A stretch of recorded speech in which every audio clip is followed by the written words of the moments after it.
मध्य प्रदेश में आने वाले दिनों में होने वाले 24 विधानसभा क्षेत्रों के उपचुनाव से पहले ही सत्तारूढ़ दल भाजपा और विपक्षी दल कांग्रेस में खींचातान तेज हो गई है। इससे दोनों दलों के संगठन की चिंताएं भी बढ़ गई है।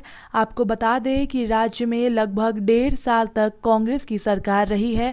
ज्योतिरादित्य सिंधिया के कांग्रेस को छोड़कर भाजपा में जाने के बाद सिंधिया समर्थक 22 तत्कालीन विधायकों ने भी अपनी विधानसभा की सदस्यता से इस्तीफा देकर भाजपा का दामन थाम लिया था, जिसके चलते कमलनाथ सरकार अल्पमत में आने के बाद सीएम कमलनाथ ने इस्तीफा दे दिया था और शिवराज सिंह चौहान के नेतृत्व में भाजपा की सरकार बनी थी। इन्हीं विधानसभा उपचुनाव को लेकर प्राइम न्यूज़ 24 ने एक कार्यक्रम खास मुलाकात तैयार किया है, जिसमें प्राइम न्यूज़ 24 ने मेहगांव विधानसभा में आने वाली गोरमी तहसील में वहां के नेताओं और जनताओं से उनका विधानसभा उपचुनाव को लेकर मूड टटोला। मेहगांव विधानसभा क्षेत्र अब तक किसी भी दल का गढ़ नहीं बन पाया है। 1998 में पहली बार भाजपा को सफलता मिली और अब तक 3 बार भाजपा के विधायक चुने जा चुके हैं। मेहगांव विधानसभा सीट से भाजपा के मुकेश चौधरी 2013 के चुनाव में वो पहली बार जीत कर आए थे। उनके पहले बीजेपी से 2008 में राकेश शुक्ला यहां से जीते थे, लेकिन 2018 में सिंधिया का जादू चला और कांग्रेस के ओपीएस भदौरिया ने भाजपा के राकेश शुक्ला को 25,814 मतों से हराकर ये सीट जीती थी, जो कांग्रेस की नीतियों और उपेक्षा से तंग आकर सिंधिया का साथ छोड़कर अब भाजपा में है। जो संभवतः उपचुनाव में ओपीएस भदौरिया ही भाजपा से प्रत्याशी भी होंगे। अभी मेहगांव का मूड क्या है बता पाना मुश्किल है। कई बार मेहगांव ने चुकाने वाले परिणाम भी दिए हैं। जातिगत समीकरण की बात करें तो भदौरिया बिरादरी का मतदाता यहाँ निर्णायक भूमिका में है, लेकिन यदि पुराने परिणामों पर नजर डालें तो 1993 में बसपा से डॉक्टर नरेश सिंह गुज्जर विधायक चुने गए थे, जो राजनीति व समाज दोनों के लिए अपरिचित थे।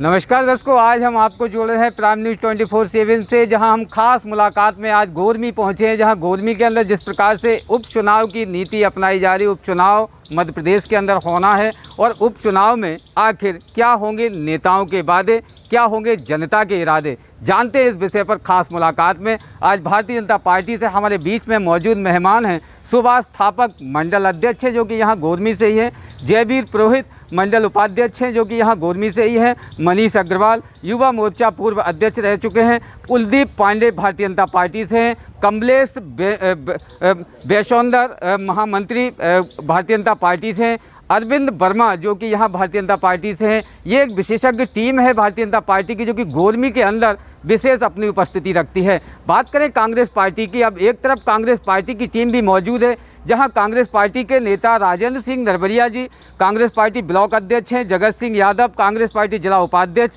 कमल दीक्षित जिला महामंत्री, छात्रपाल सिंह नरवरिया ओबीसी जिला उपाध्यक्ष है, बलदेव सिंह कुशवाहा महामंत्री और रवि खान साहब जो कि यहाँ पूर्व पार्षद रह चुके हैं। विकास के मुद्दे पर हम बात करते हैं तो गोरमी तहसील की तस्वीर आखिर क्यों नहीं बदल पा रही है, जिस विषय पर हम बात रखना चाहेंगे सुभाष थापक जी जो कि हमारे साथ मौजूद हैं। सुभाष जी, आपके यहाँ जो जन चर्चा हुई है, जिस खास मुलाकात में आज हमारी टीम आपके पास पहुँची है, विशेष क्या मुद्दे रहेंगे यहाँ जनता के बीच में भारतीय जनता पार्टी के, जो कि आखिर भारतीय जनता पार्टी आपकी किस मुद्दे पर जनता के बीच में उतरेगी? हम लोग हमारी जो केंद्र की सरकार है मोदी जी की और यहाँ पे स्थानीय मध्य प्रदेश की सरकार है शिवराज सिंह जी की, उनके द्वारा जो प्रदेश में और राष्ट्रीय स्तर पे जो भी जन कल्याणकारी योजनाएं चल रही हैं, उन्हीं योजनाओं का जिन हितग्राहियों को लाभ मिल रहा है, तो हम उन्हीं मुद्दों को लेकर जो हमने हितग्राहियों को लाभ दिए हैं, वृद्धावस्था पेंशन हो या छात्रों को जैसे हम साइकिल और किताब देते हैं या अन्य बहुत सी योजनाएं, शिवराज सिंह अभी जैसे कोरोना संकट में उन्होंने महिलाओं के लिए मोदी जी ने 500 रुपये प्रतिमाह डाले। जी। अन्य जो लोग जिन पर कोई भी लाभार्थी जिन पर कोई पर्ची नहीं थी उनको भी अनाज दिया शिवराज सिंह ने, मोदी जी ने। इन्हीं योजनाओं को लेकर हम लोग जनता के बीच जा रहा है। जैसे जो जनता के मुद्दे की बात चल रही है तो यहाँ एक तरफ कांग्रेस पार्टी भी है, जहाँ कांग्रेस पार्टी के नेता हमारे बीच में राजेंद्र सिंह नरवरिया जी मौजूद हैं, जिनके पास में आज हम अपना सवाल लेकर पहुँचे हैं कि आखिर भारतीय जनता पार्टी की जिस प्रकार से सरकार रही है, उस भारतीय जनता पार्टी सरकार में आखिर 15 महीने सरकार ही क्यों चली कांग्रेस पार्टी? 15 महीना सरकार हमारी बहुत बढ़िया चली थी, लेकिन बीजेपी के लोगों ने हमारे विधायकों को खरीद करके बेंगलोर में कहाँ रखा, वहाँ से 35 करोड़ देख के और अपने लग ले लिए, सरकार गिरा दी। अब गद्दारों की कोई जात नहीं होती है, गद्दार लोग हैं, गद्दारों के ऊपर हम चुनाव लड़ेंगे और चुनाव से हमारी विजय आप गद्दार बता रहे हैं, गद्दार कौन है? जो चले गए थे, जो कांग्रेस छोड़ के। कौन चले गए? 27 विधायक चले गए हैं और उन 27 विधायकों में कौन गद्दार है? सभी गद्दार हैं, वो तो जितने गए हैं वो तो जिस पार्टी से गए। हाँ, कांग्रेस छोड़ के जो बीजेपी में गए हैं, बिक के पैसा लेके गए, वो तो गद्दारी कही जाते हो, गद्दार के ऊपर। ये राजेंद्र सिंह नरवरिया जी का एक बयान जो कि गद्दार एक बयान जारी हुआ है, जिस बयान पे हम तीखी टिप्पणी अगर लेना चाहें तो यहाँ पर कमलेश वैशांदर जी से हम उस विषय पर बात करना चाहेंगे, जो कि गद्दार आखिर किस उद्देश्य से कहा जाता है कि आखिर हम गद्दार हैं, तो आखिर गद्दारी किस उद्देश्य से हुई है? बताइए कमलेश जी। जो एक भारतीय जनता पार्टी की जो कार्यशैली रही है, जिस कार्यशैली में 27 विधायकों ने कांग्रेस पार्टी से इस्तीफा देकर भारतीय जनता पार्टी का जो दामन थामा है, क्या गद्दारी है? गद्दारी नहीं, वफादारी है। गद्दारी तो इन लोगों ने वो कम्बा की जो कमल नहीं कमलनाथ की गद्दारी और दिग्विजय सिंह की गद्दारी है। इन लोगों ने अहमियत उन लोगों को नहीं दी, सिंधिया संघाती दरकिनार कर दिए गए। गद्दारी इनकी है, उनकी गद्दारी नहीं है, उनकी वफादारी है। इन्होंने वायदा किया था कि हम 4000 का भत्ता देंगे, इन्होंने वायदा किया था कि 10 दिन में किसान का कर्जा माफ़ किया करेंगे, एक भी काम नहीं किया। तब उनने जनता के हित में वफादारी का निर्णय दे करके अपनी कुर्बानी दे के यहाँ आए। गद्दारी तो तुमने की है, 1.5 साल से उनकी कोई सुनता नहीं था, अधिकारी भी वे 3 लोग चला रहे थे सरकार। तो यहाँ तक गद्दारी की बात करें तो यहाँ गद्दारी की बात में ये स्पष्ट कह दिया है कि यहाँ गद्दारी सिर्फ इस वजह से हुई है कि शायद ही निश्चित है कि जनता के मुद्दे उस विषय पर खड़े नहीं उतरे। लेकिन हमारे बीच में कुछ टीम पत्रकारों की भी मौजूद है, उन टीमों से भी विशेष हम बात करना चाहेंगे। क्या मानते हैं यहाँ जो एक बात सामने आई है निकल कर कि कांग्रेस पार्टी और भारतीय जनता पार्टी की जो सरकार रही है, इस सरकार में आखिर भारतीय जनता पार्टी और कांग्रेस की सरकार में कितना लाभ मिला है लोगों को? जहाँ तक लाभ का प्रश्न है तो 15 महीने इनकी सरकार चली थी। ज्योतिरादित्य सिंधिया जी ने जब कोई मुद्दा उठाया तो कहीं ना कहीं उनकी अनदेखी हुई है और अनदेखी के कारण ही इनकी सरकार गिरी है। रही लाभ की बात, कांग्रेस ने जो वादे किए थे किस हद तक पूरे किए वो आप सबको मालूम है, अपन पत्रकारों को भी मालूम है। उन वादों को पूरा नहीं कर पाई वो पार्टी। कांग्रेस पार्टी वादे पूरे नहीं कर पाई 15 महीने, इसलिए सरकार चली। जहाँ तक हम बात करें तो कांग्रेस पार्टी से कमल दीक्षित जी हैं, इन पर भी विशेष हम इस विषय पर चर्चा करना चाहेंगे। जहाँ कमल दीक्षित की बात करते हैं तो यहाँ कमल दीक्षित जी जो कांग्रेस पार्टी का कार्यकाल रहा है, अब कांग्रेस पार्टी के इस कार्यकाल में जनता के क्या मुद्दे रहेंगे, किस मुद्दे को लेकर उपचुनाव की रणनीति कांग्रेस पार्टी की रहेगी? क्या भारतीय जनता पार्टी को कांग्रेस पार्टी रिपीट दे सकती है? हाँ बिल्कुल, कांग्रेस पार्टी रिपीट देगी। जो हमारे मुख्यमंत्री जो हमारे आदेश करेंगे हमारे कार्यकर्ताओं को, उसके आधार पर हम सब लोग काम करेंगे।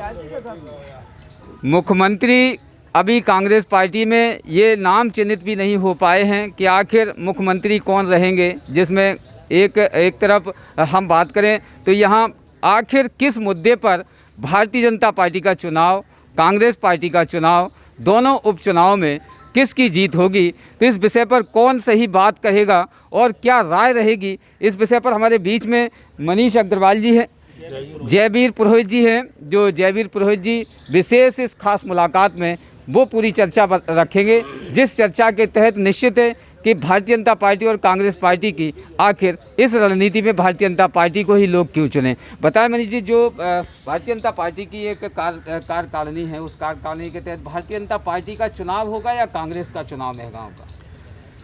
सबसे पहले तो मैं DVC चैनल को धन्यवाद देना चाहता हूँ और सभी आप पत्रकारों को भी धन्यवाद देना चाहता हूँ जो इस प्रकार से हमारी गौरवी नगर में कार्यक्रम आपने किया। पहले जो विषय रहा था, बड़े भाई हमारे कांग्रेस के ब्लॉक अध्यक्ष हैं राजेंद्र सिंह नरवरिया जी का, मैं उस पर थोड़ा सा फोकस डालना चाहता हूँ। उन्होंने कहा कि जो बीजेपी में इनकी पार्टी से विधायक आए हैं वो गद्दार हैं। मैं इनसे पूछना चाहता हूं कि जो अन्य पार्टियों से इनकी पार्टी में जाते हैं क्या उनके लिए भी इन्हीं शब्दों का प्रयोग करेंगे? पहला प्रश्न। यदि करेंगे तो मैं नाम लेना ठीक नहीं है, कई लोग गए हैं, मेरी पार्टी से भी गए हैं, आदरणीय बालन शुक्ला जी भी गए हैं, आदरणीय चौधरी राकेश सिंह जी भी गए, क्या उनके लिए भी, अन्य भी लोग गए हैं, किसी व्यक्ति विशेष के लिए नहीं, क्या उनके लिए भी ये गद्दार शब्द का प्रयोग कर सकते हैं? इनकी सोच और इनकी जो वक्तव्य हैं इसी प्रकार के हैं, इसीलिए इनकी पार्टी को छोड़ के लोग जाते हैं। ऊपर से लेकर नीचे तक देखिए आप, कमलनाथ जी ने जो शब्द सम्माननीय ज्योतिरादित्य सिंधिया जी से कहे कि आप सड़क पर उतरना है तो उतर जाइए, जनता की आवाज़ आप उठाएंगे तो पार्टी में नहीं रह सकते, इसलिए इनकी पार्टी का पतन हो रहा है। अब आप आइए, क्या पूछना चाहते हैं वो आपने रखा कि आप किन मुद्दों को लेकर जाएंगे। हमारे पास बहुत से मुद्दे हैं। सबसे पहला मुद्दा है कि हम जनहिताय की बात करते हैं। प्रत्येक जनता, गरीब, शोषित लोगों का हम जो उत्थान करना चाहते हैं, हमारी पार्टी की ये प्राथमिक नीति है। दूसरी बात यह है, हम राष्ट्रवाद को विशेष महत्व देते हैं। राष्ट्र सर्वोपरि है, उससे नीचे आके नेता, जनता या अन्य बातें हैं। हमारी पार्टी ने तमाम प्रकार की जो कांग्रेस की गलत नीतियां थी उनका विरोध किया और कहा, आज से कई साल पूर्व, लगभग 30 साल, 35 साल, 40 साल तक चले जाइए आप, तो हमने कहा था कि 370 धारा को हम समाप्त करेंगे और अपनी उस नीति को हमने पूर्ण रूप से पालन किया। हमारी कहनी और करने में कोई अंतर नहीं है, जो भी कहते हैं वो करते हैं। कहने का मतलब ये है कि भारतीय जनता पार्टी विकास और सुशासन के मुद्दों पर चुनाव लड़ेगी, चुनाव लड़ती आई है और इसमें कोई संदेह नहीं है कि भारतीय जनता पार्टी विजयी होगी। उसका ध्वज जो है पूरे जो है भारतवर्ष में फहरा रहा है। इस विधानसभा में भी इसी प्रकार से हमारी विधानसभा में जीत होगी।